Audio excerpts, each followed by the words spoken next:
Hi, my name is Jody Duke. I'm here with Denise Anderson at the Rock Island Depot in Fairbury, Nebraska. I'm the founder of Spiin, Southeast Paranormal Investigators in Nebraska, and we're here to get ready to do a ghost hunt. Denise, can you tell me some of the claims that happen in this location? Well, this is a fairly old depot. It was built here in 1914 after the old one burnt down, and so there have been some deaths. It was in production for a long time. There have been some deaths out in the yard. We've had a lot of artifacts that were brought back to the building because they were owned by railroaders, and so it tends to have some interesting effects. Let's just say that. Do you know how many people actually did die out in the yard? I'm going to say, just right off the top of my head, 3 that I can really think of. How did they die? Falling off trains, heart attacks, getting run over by the train. Even just out in the yard, that was not an uncommon thing. If your engineer was not watching your signal lights well, then that could happen. So. Has anyone ever been harmed by an entity or anything in this place? No. So a lot of what we have experienced here, and I started working here about 10 years ago, are some shadows. We've had some noises, lots and lots of noises, and only one that I can think of was really kind of threatening, and I heard some noises from my office over an intercom from the foyer here, and that kind of freaked me out. It set the hair on the back of my head off, and I will confess to running out of the building and then stopping and saying, "Well, that was smart, Denise. Now what are you going to do?" And I did bring a couple of guys in to actually search the building to make sure no one had come in while I was not paying attention. Right. And was there anybody in there? There was nobody in here. Is there doors opening and shutting, anything like that?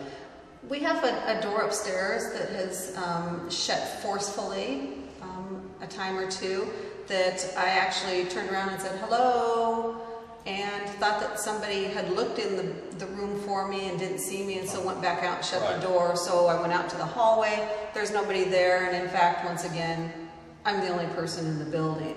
I usually leave the front door locked when I'm here. Right. So because of that, because I get nervous when the door is unlocked and people can come in and be here and me not know it. So when I'm here by myself and I say, somebody touched the back of my head while I was typing at my computer, I was still the only one here.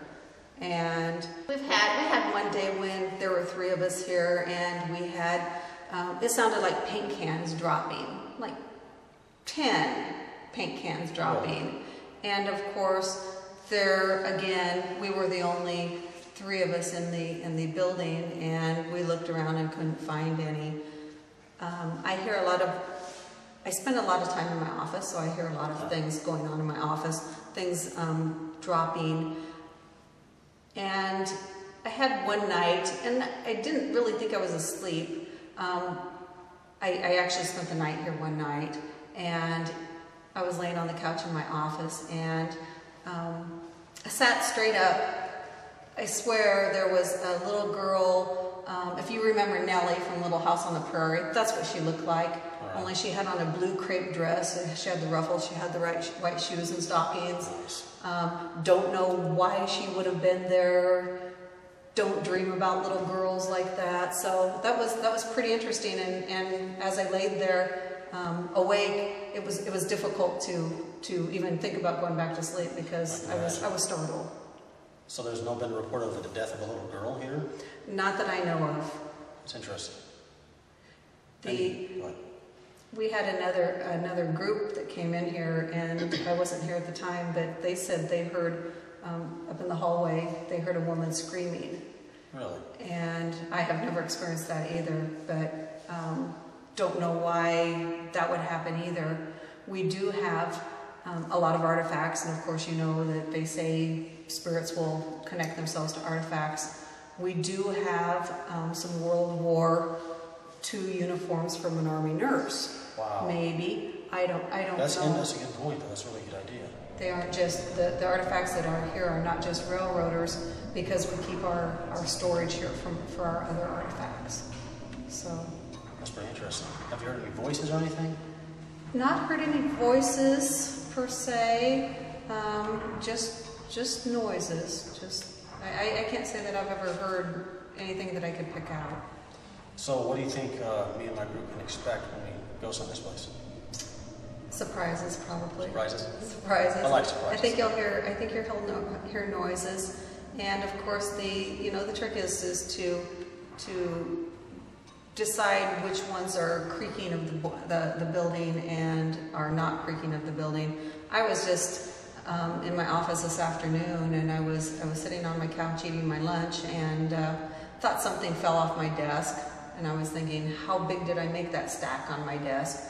So I got up and I went in there. I'd heard it twice, and I got up and went in there. Of course, there was nothing out of place.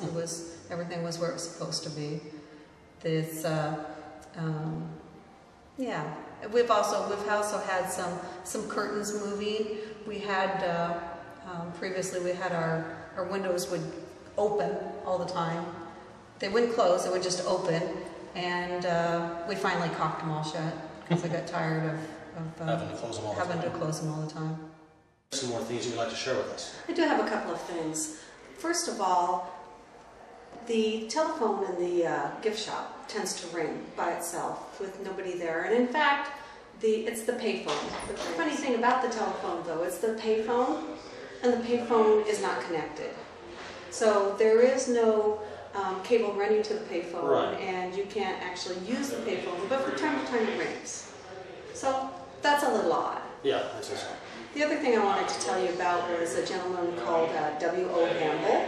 He was W.O. Hamble was an early Fairbury attorney, and he was part of a contingency that went to Lincoln on the Rock Island Railroad in 1894 as part of representation for the National Guard.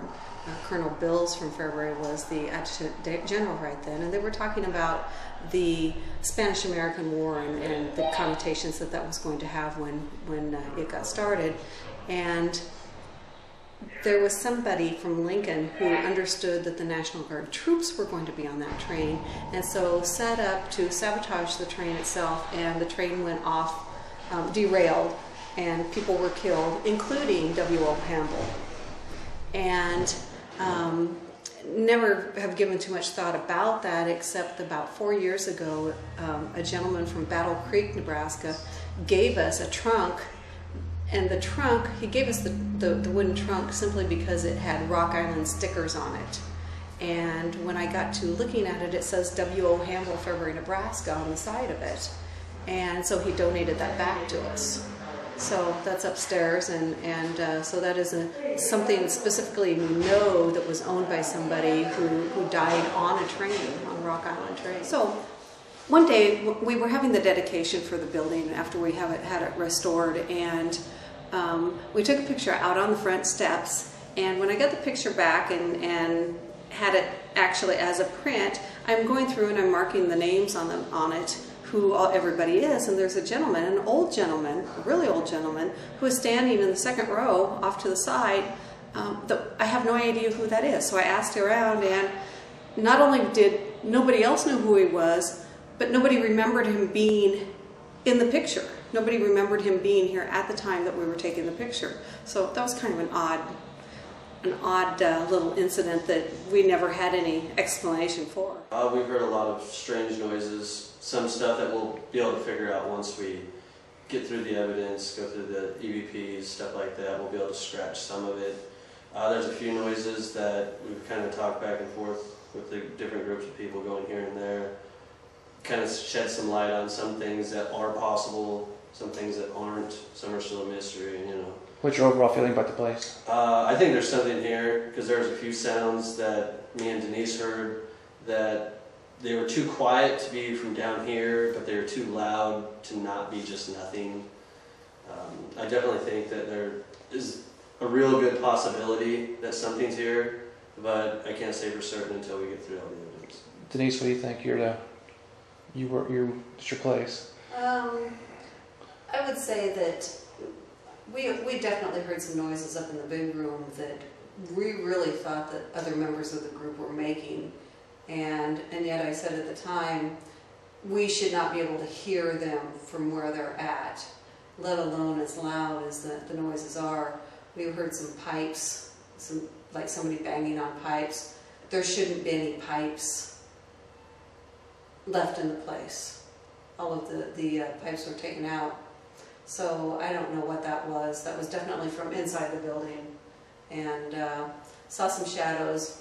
Maybe we'll have to investigate that a little bit more and see what that was. That was creepy because it could have been outside, but we could get it to do it on command, so I don't know. Okay. And as far as that basement, we call it The crawl space. crawl space. What's your feeling with the crawl space? That was an interesting place. We heard some things down there that we really couldn't explain. We don't know where it was coming from. It seemed like every time we got closer to it, it moved to a different part. So it Okay. was pretty intense down there. Okay. Anything else? We're only halfway done. You're halfway done. Well, I'm the one that has to go home and go to bed and edit videos. So, but thanks for inviting me along, and we will check and see what we got. Thanks, guys. Thank you. You're welcome anytime.